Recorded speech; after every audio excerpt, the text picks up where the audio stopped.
इंदौर शहर में आवारा श्वान के द्वारा हमले की घटनाएं लगातार बढ़ रही है। गत दिनों श्रीनगर एक्सटेंशन में सुबह कॉलेज जा रही एक छात्रा पर एक साथ 4 श्वानों ने हमला कर दिया। इसी बीच उसकी सहेली ने उसे बचाने की कोशिश की, लेकिन तब तक श्वानों ने छात्रा को गिराकर उसके पैर को नोच दिया और काटकर गंभीर रूप से जख्मी कर दिया। इंदौर के श्रीनगर एक्सटेंशन क्षेत्र में एक छात्रा पर आवारा श्वानों के द्वारा हमला कर दिया गया। छात्रा ने पहले तो हिम्मत दिखाते हुए संघर्ष किया और उन्हें भगा दिया, लेकिन कुछ ही सेकंड बाद श्वानों का झुंड दोबारा आ गया। घटना का सीसीटीवी फुटेज भी सामने आया है।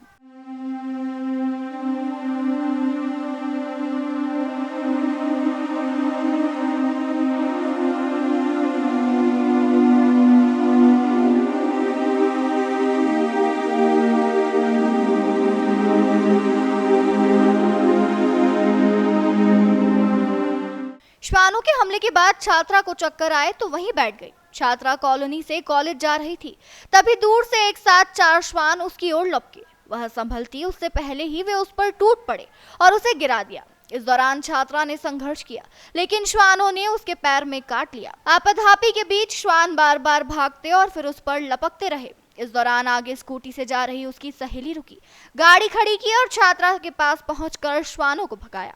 घायल छात्रा काफी घबरा गई थी और चक्कर आने पर वहीं बैठ गई। छात्रा सुबह एग्जाम देने जा रही थी, तभी श्वानों ने उस पर हमला कर दिया। श्वान द्वारा काटने से छात्रा के एक पैर में गहरा जख्म हो गया। इसके बाद वह अपनी सहेली के साथ इलाज के लिए रवाना हो गई।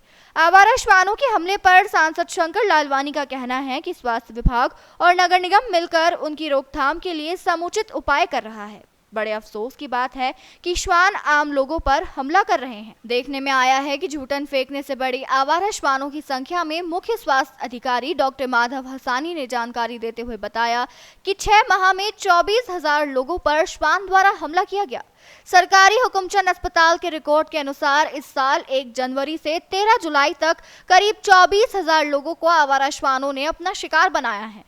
राहत की बात यह है कि एंटी रेबीज वैक्सीन के इलाज के बाद लगभग सभी पीड़ित अब स्वस्थ हैं, लेकिन श्वानों के काटने का सिलसिला नहीं रुक रहा है, जिसमें सबसे बड़ा कारण है कि शहर में गंदगी साफ हो जाने के कारण श्वानों का पर्याप्त पेट नहीं भर पाता, जबकि पूर्व में कचरे से उन्हें बहुत खाद्य सामग्री मिल जाया करती थी, जिसके चलते वह लोगों पर हमला नहीं करते थे, किंतु अब कर रहे हैं।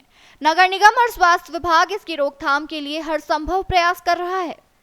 कितनी ब्लैक बाइट के? देखिए, रोज़ हम लोगों के पास में रोज़ 500 से 600 टीकाकरण के केस रहते हैं डाक बाइट को लेके, और उसका एक शेड्यूल है, उसके अनुसार टीके लगाए जाते हैं। और वर्तमान में ज़्यादातर टीकाकरण हम लोगों का हुकुमचंद पॉली क्लिनिक में होता है, जबकि हम लोगों के द्वारा पूरे ज़िले में 28 जगह चिन्हित करी हुई है, जिसमें 8 प्रमुख शहरी अस्पताल हैं और इसके अलावा हमारे पास में 18 ग्रामीण क्षेत्र के अस्पताल में, जिसमें हमारे सामुदायिक स्वास्थ्य केंद्र के अलावा सिमरोल सरी के प्राथमिक स्वास्थ्य केंद्र पे भी हमने वैक्सीन भी उपलब्ध कराया हुआ है और स्टाफ को भी प्रशिक्षित किया हुआ है। सर, क्या वजह है कि ये तरह आक्रोशित हो जाते हैं, इतने गुस्से में आकर आम लोगों पर हमला करते हैं? देखिए, इसके 2-3 कारण हैं। एक तो वर्तमान में जो सीज़न है, मानसून का सीज़न, ये इनका मैटिंग सीज़न है और उसके कारण थोड़े से डॉग वायलेंट होते हैं।